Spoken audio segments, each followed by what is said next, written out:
ছাদের কোনো বিন্দুতে ওই বিন্দু থেকে 20 মিটার দূরে ভূতলস্থ একটি বিন্দুর অবনতি কোণ 30 ডিগ্রি হলে গড়ের উচ্চতা নির্ণয় করো। এটা তোমাদের দশম অধ্যায়ের অনুশীলনী 10-এর অঙ্ক। এটা করতে হলে আমাদের একটা চিত্র অঙ্কন করতে হবে। আমরা একটা চিত্র অঙ্কনটা দেখে নিই।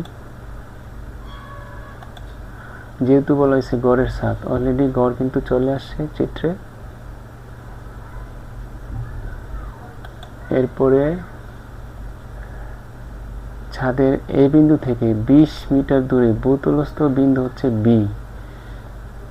এই বিন্দুর অবনতি কোণ 30 ডিগ্রি। তাহলে অবনতি কোণটা আমরা দেখে নিই।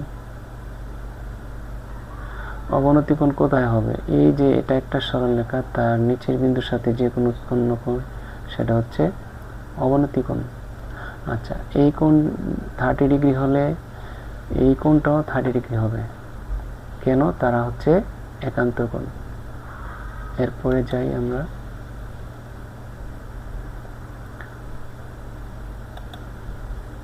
তাহলে গড়টা কিন্তু চলে গেল। তাহলে এখানে আমাদের চিত্রটা কিন্তু কমপ্লিট। অর্থাৎ এসিবি বা এবিসি এটা একটা সমকোণী ত্রিভুজ।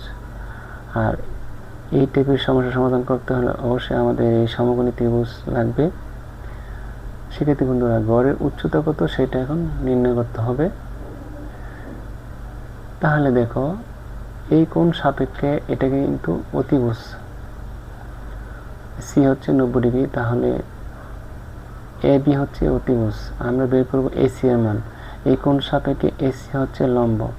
তাহলে লম্ব আর অতিভুজ এই দুটার মধ্যে সম্পর্ক কোন সূত্র? সাইন সূত্র। আমরা তাহলে দেখি এটার সমাধানটা।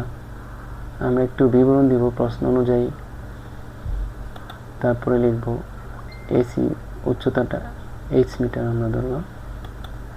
এরপরে এবি 20 মিটার প্রশ্নেতে আছে। এরপরে যেটা 30 হলে এটাও 30, আমরা এটা অলরেডি আগে বলেছি। এরপরে এখন আমরা লিখব সাইন। আমিও বলেছি যে সাইন সূত্র লিখতে হবে। সাইনের সূত্র লম্ব বাই অতিভুজ বা বিপরীত বাহু অতিভুজ। এরপরে আছে আমরা মান বসাবো 30 ডিগ্রি। সাইন 30 ডিগ্রি মান হচ্ছে হাফ। আর এসি এইচ আর এবি 20, আমরা এখন আর গুণন করে 2h সমান 20 বা h সমান হবে 10। তাহলে আমরা বলতে পারবো গড়ের উচ্চতা হচ্ছে 10 মিটার।